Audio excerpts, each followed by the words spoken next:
Hello everyone, Gaara here and welcome to a brand new deck tech video. Today I'm gonna talk about this Hunter deck that I was building for a specific tournament, and I wanna show it to you guys and go over the deck list and explain why I made certain choices. Let's just get right into it. I decided to use one tracking and no other one drops. I think this is a very interesting decision.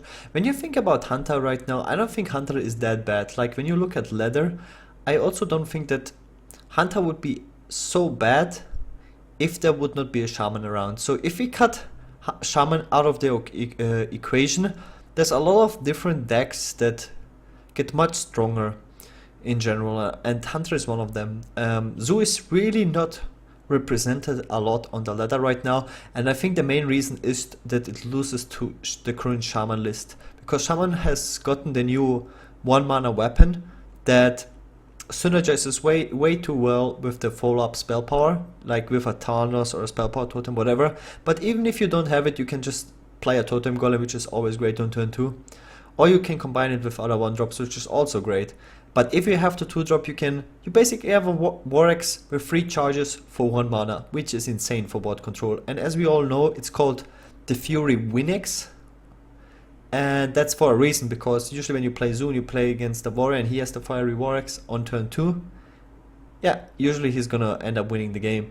And so if you play in a tournament, you're always like allowed to ban a class, right? And if you're banning Shaman, it's a completely different scenario. Then we can basically, play decks that would get horribly destroyed by Shaman, but are good versus the other classes. And it's very hard to test those decks, how they would perform, because like you cannot really use Leather, because on Leather you would lose so many games just because 50% of the time it is really as bad as 50% right now. 40 to 50% of the opponents that I'm facing on Leather are all Shamans, different types of Shamans.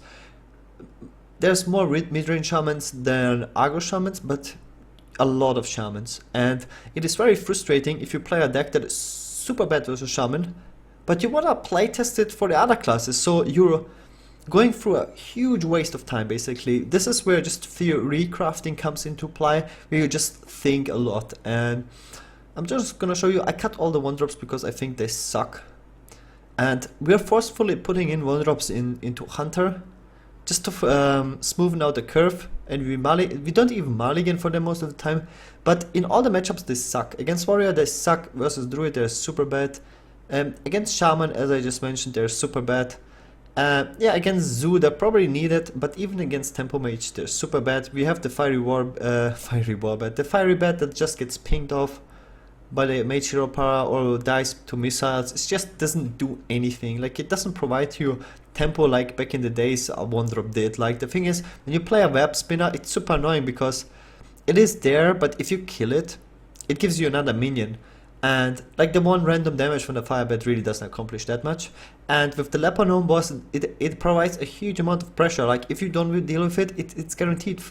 It already guarantees almost always 4 damage. Like, even if you hero power it down most of the time. Like, let's say you're a rogue and you hero power it down, it does already 4 damage. But if you ignore it, it might rocket jump to like 6 damage or 8 damage. It's insane.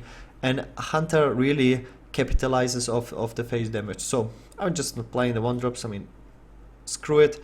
I decided to play 1 Direwolf. I think this is a very interesting decision. I think it's a great follow-up to the Kindly Grandmother. The problems I have with Kindly Grandmother is that when you play it on turn 2, let's say you coin it out, the follow-up is usually very bad. Like, it's another Kindly Grandmother or it's a huge toad, but you don't really trade off the Kindly Grandmother with the opponent's board, but also the opponent usually just ignores it, right? So you're in this awkward position, so you coin out a 2-drop that doesn't really provide any pressure since it's just a 1/1, and the opponent has the option to just ignore it, and you cannot trade it off because it just has 1 attack. It doesn't really trade off with most 1-drops, like when you play against a Zoo or whatever, but it also doesn't really trade off with any 2-drops. So and if you have a Direwolf in hand, it very often just gets traded off, and this is definitely something the opponent would not expect. Like, if you would just play a 2-drop into the Kindly Grandmother, you don't really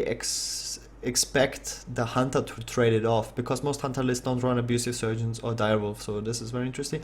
And another good feature about the direwolf is if you get it off from the barns, it's not even bad, right? Because it is almost a direwolf you would get from your deck, so it's kind of nice as well, and sometimes it can provide you also the additional damage. Also, I think it's pretty good with the Infested Wolf. I think another bad thing about the Infested Wolf compared to the Shredder as well is that the initial body has only 3 attack instead of 4, which is much weaker, and obviously the spiderlings that come out of the Infested Wolf are also much weaker. So if you buff those up, it's also not too bad. So huge toad, it's just a decent, it is a beast, it is a 2-drop, and I think the effect is decent as well. So I think you really want to run at least like 6 2-drops to make the curve hunter deck as consistent as possible. And yeah, huge toad and King's Alec are probably, together with the Kindly Grandmother, like the best choices you have right now. Quickshot, just an amazing card. It just to refresh your hand when you're going for the final damage push, just to remove the opponent's board. The damage is well started, like for 2 mana you get 3 damage removal cards. It's just super great. Also, if you're out of cards, you just draw cards. It's just super amazing. We have the Animal Companion, great 3-drop. Also, for if you get the Hover roll, it provides you so much pressure on your opponent. Double Deadly Shot, I think this is a great card against Druids, also against warriors at times. It's just in general, also against Shamans it can be good if they play the 7/7s and you get rid of those. It's definitely much better. I was testing Hunter's Mark a lot. I think Hunter's Mark just sucks right now. The 1 mana makes the turn super awkward, but also you completely lost the synergies. Right, Knife Juggler got nerfed. Like the original combo was Knife Juggler, Unleash, and Hunter's Mark, and all 3 of those pieces got nerfed. The Unleash is costing 3 mana now, and also the cards got nerfed against which Unleash was good, like Haunted Creeper for example. Those are not played in Standard anymore, so Unleash is more expensive. The minions that you played against for Unleash also got removed. Knife Juggler got nerfed, and Hunter's Mark got nerfed, so the complete combo got disassembled. And Hunter's Mark, there's just no real synergies. Like you can run an Unleash, right? Unleash without synergy is already super bad. In the current meta game in Standard, it's also super bad. Not many definitely minions. Token Druid is not played anymore. You know, Shaman just utilizes with very few minions on the board, like, but powerful minions from the get-go. It's just not cutting it, you know. There's not many zoos. Like even if you play against zoo, they have so many 1/3 minions now that trade very well with the Unleash. It's just, and without a Knife Juggler, Timberwolf Unleash just doesn't cut it. So, and then you don't. And now, what else do we have with the Hunter's Mark? We have the Kindly Grandmother, but first you have to get it on the board. It has to survive. The opponent has to play a big minion. It's just too many conditions, and then you need to have the Hunter's Mark in your hand. I just don't think it's good enough. The thing with Deadly Shot is you draw it, you know, bam, if he has 1 minion on board, bam, you play the Deadly Shot, it's dead. But if he has multiple minions on board, it's usually a very, very bad removal card. So, but usually you will have the board. If you play against a control deck, he will, like, let's say a warrior, because this is one of the most played control archetypes right now. And like Priest is getting a little bit more popular, and Priest is kind of the same, where you just play very few minions, big minions, you buff them up, whatever. And then Deadly Shot is doing amazing job for 3 mana. You get rid of those. Yeah, one Freezing Trap by the way as well, I forgot to mention it. I think it's pretty good right now against like druids and whatnot. Also against rogues especially, like if they play the 4/5 you don't really want to kill it, but if you play the Freezing Trap it's a huge pressure against them. And a huge tempo gain as well before the high main, so it's just like playing one. I don't think it has any drawback.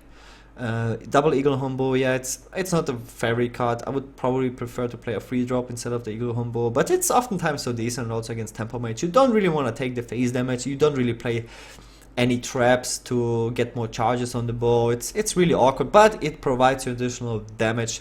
If, like, very often you transition into the just, yeah, phase damage playstyle in the mid game, where you just want to top the kill commands and quick shots, and Eagle Hombo is like another card you just are like, oh nice, this card I can go face and then hero power, you know, and you're completely fine with it. So for that reason alone, the Eagle Hombo is already a nice card in Hunter. Kill command, skill command, yeah, definitely kill command. This is what you want to do with this card most of the time. Kill your opponent. Barnes is a great high roll card. It's a Tusker Totemic that you can play in Hunter, and it's definitely the best card for Hunter.